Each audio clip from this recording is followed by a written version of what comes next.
MANO 360. Friends, இன்றைக்கி நம்ம வந்து காரப்பொங்கல் செய்யலாம் எப்படின்னு பார்க்கலாம்.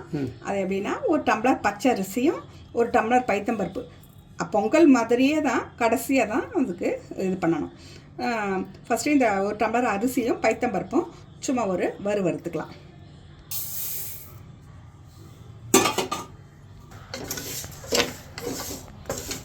கை சுடுற அளவுக்கு வறுத்தாச்சு.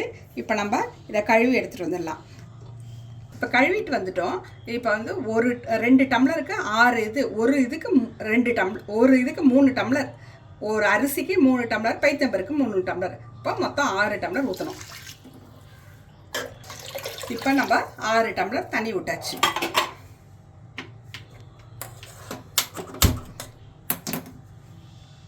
ஒரு ஸ்பூன் நெய்யை அதில் விட்டுக்கலாம்.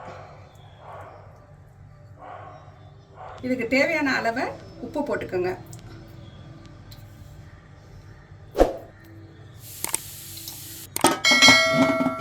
இப்போ 3 சவுண்டு விட்டுக்கலாம். 6 டம்ளர் தண்ணி ஊற்றிட்டோம். கொஞ்சம் நெய் போட்டு உப்பு போட்டு வச்சுருக்கோம். மீடியம் ஃப்ளேமில் வச்சு ஒரு 3 சவுண்டு விட்டுக்கலாம். 3 சவுண்டு விட்டு நல்லா இது மாதிரி குழச்சி வச்சுக்கோங்க. நல்லா கெட்டியான கரண்டியில் வச்சு குழச்சி வச்சுக்கோங்க. அப்புறம் எப்பயும் போல் பொங்கலுக்கு எப்படி தாளிப்போமோ அதே மாதிரி தான் தாளிக்கணும். இதுக்கும் அப்புறம் தாளிக்கலாம். ஃபஸ்ட்டு எண்ணெய் விட்டுக்கோங்க, நெய் விட்டுக்கோங்க, 2 ஸ்பூன் நெய்யும் கொஞ்சம் எண்ணெயும் விட்டுக்கலாம்.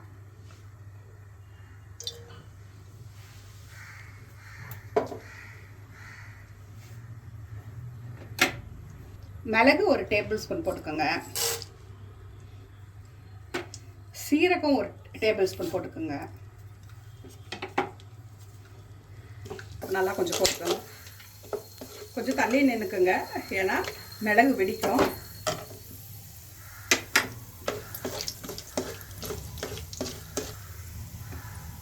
இஞ்சி நல்லா போட்டுக்கோங்க. பச்சை மிளகா ஒரு 2 பொடி பொடியாக நறுக்கி போட்டுக்கலாம்.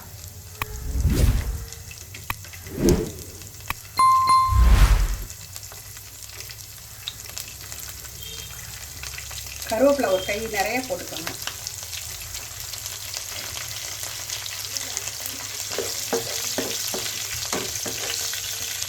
நல்லா பெருங்காயத்தூளை நல்லா போட்டுக்கோங்க. கடைசியாக 1 table spoon Kashmir chilli powder போட்டுக்கோங்க. போட்டு அது சிம்லேயே அப்படியே அந்த இது பண்ணிவிட்டு, இப்போ இந்த பொங்கலை இதோட அப்படியே ஆட் பண்ணிக்கணும். இந்த பொங்கல் ஃபுல்லாக இதில் போட்டாச்சு. இப்போ இது மாதிரி நல்லா கலந்து விட்டுக்கோங்க.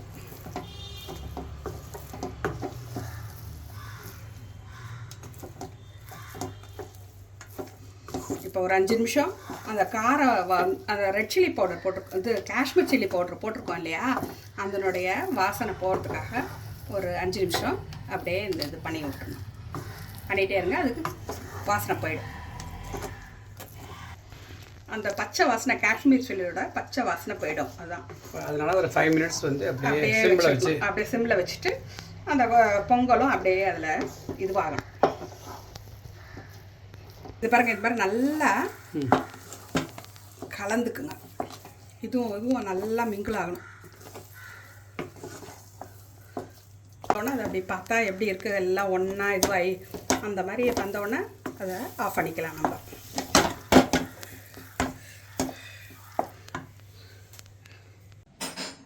ஃப்ரெண்ட்ஸ், இப்போ பாருங்கள், டேஸ்டியான காரப்பொங்கல் ரெடியாக இருக்குது. ரொம்ப அருமையாக வந்திருக்கு. இதை நீங்கள் செஞ்சு பாருங்கள். இதுக்கு கூட தேங்காய் சட்னி வச்சு தொட்டு சாப்பிட்டிங்கன்னா ரொம்ப அருமையாக இருக்கும். இந்த வீடியோ பிடிச்சிருந்துன்னா லைக் பண்ணுங்கள், ஷேர் பண்ணுங்கள், கமெண்ட் பண்ணுங்கள், சப்ஸ்கிரைப் பண்ணுங்கள். இன்னொரு வீடியோவில் சந்திக்கலாம். அதுவரை பாய்.